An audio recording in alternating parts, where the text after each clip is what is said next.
తెలంగాణ రాష్ట్ర రాజకీయాలు మొత్తం కూడా ప్రస్తుతం కాళేశ్వరం, కల్వకుంట్ల కవిత, బీఆర్ఎస్ పార్టీ చుట్టే తిరుగుతున్నాయంటే అవుననే అనిపిస్తుంది. ఇప్పటికే కాళేశ్వరం ప్రాజెక్టు విషయంలో కమిషన్ విచారణకు పిలిచింది కేసీఆర్ని.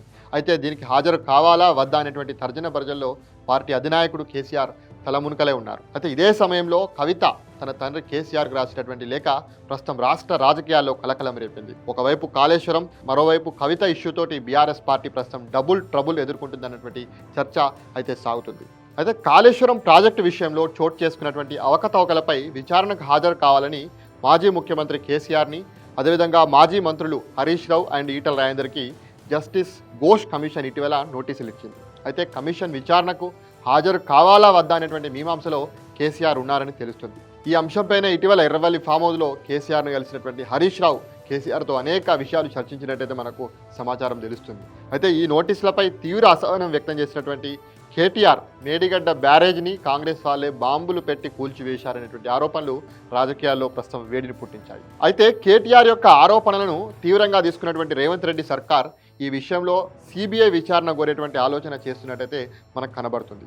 అయితే కాళేశ్వరం ప్రాజెక్టుని కట్టినటువంటి బీఆర్ఎస్ ప్రభుత్వం అధికారంలో ఉన్నప్పుడే మేడిగడ్డ బ్యారేజ్ అనేది కుంగడం మనందరికీ కూడా తెలిసిందే. అయితే 1,00,000 కోట్ల ఖర్చుతో నిర్మించినటువంటి కాళేశ్వరం ప్రాజెక్టు 4 ఏళ్లు కూడా సరిగా లేదని కాంగ్రెస్ ఆరోపిస్తుంది. దీనిపై కమిషన్ విచారణకు హాజరు కావాలని ఆదేశిస్తే అడ్డగోలు ఆరోపణలు చేస్తున్నారని చెప్పేసి కాంగ్రెస్ మంత్రులు దీనిపై ఆగ్రహం వ్యక్తం చేస్తున్నారు. అయితే ఈ విషయాన్ని సిబిఐ విచారిస్తే ఎవరు ఏమిటో తెలిపోతుంది కదా అని చెప్పేసి కాంగ్రెస్ నేతలు అంటున్నారు.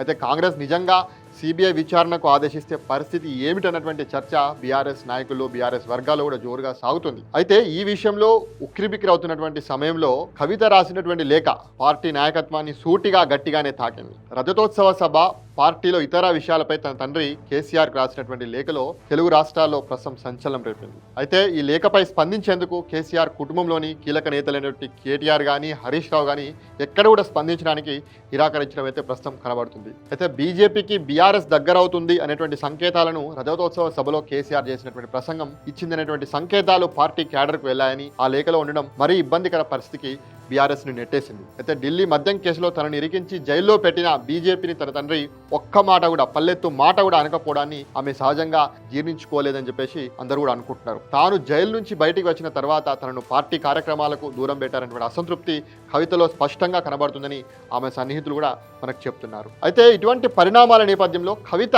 లేక బీఆర్ఎస్కు పెద్ద సమస్యనే తెచ్చిపెట్టింది.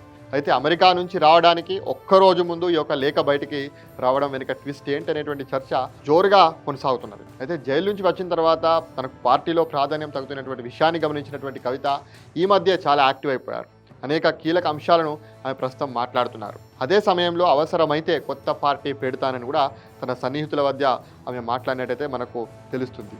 అయితే తనకు దగ్గరగా ఉన్నటువంటి ఒకరిద్దరు మీడియా మిత్రుల వద్ద కూడా త్వరలో ఒక సంచలన ప్రకటన చేస్తానని కూడా చెప్పినట్టు మీడియా వర్గాల్లో పెద్ద చర్చ అయితే జరుగుతుంది. అయితే తదుపరి బీఆర్ఎస్ ప్రభుత్వ ఏర్పాటుకు ఎక్కువ అవకాశాలు ఉన్నటువంటి నేపథ్యంలో ఆమె సన్నిహితులు ఆమెను కూడా వారించినట్టయితే మనకు తెలుస్తుంది. అయినప్పటికి కూడా కవిత లేఖ బయటికి రావడం అయితే గమనార్హం. అయితే ఆ లేఖ ఎవరు బయట పెట్టారు అనేది ఇప్పుడు తేలాల్సి ఉంది. ఎందుకంటే కవిత కూడా అంతర్గతంగా రాసినటువంటి లేఖ ఏ రకంగా బయటపడ్డదని చెప్పేసి నిన్న ఆమె మాట్లాడినటువంటి విషయం అయితే మనందరూ కూడా తెలిసిందే. అయితే విదేశాలకు వెళ్ళినటువంటి కవిత నిన్న రాత్రి శంషాబాద్ విమానాశ్రయానికి చేరుకోవడానికి ముందే ఎయిర్పోర్ట్ బయట తెలంగాణ జాగృతి కార్యకర్తలు పెద్ద హంగామా చేశారు. విశేషం ఏంటంటే వారు ఏర్పాటు చేసినటువంటి ఫ్లెక్సీలలో కానీ, జెండాలలో కానీ కవిత బొమ్మలే కనిపించాయి. పార్టీ అధినేత కేసీఆర్ కానీ, వర్కింగ్ ప్రెసిడెంట్ కేటీఆర్ కానీ, హరీష్ రావు ఫోటో కానీ ఎక్కడ కూడా కనిపించకపోవడం అయితే గమనార్హం.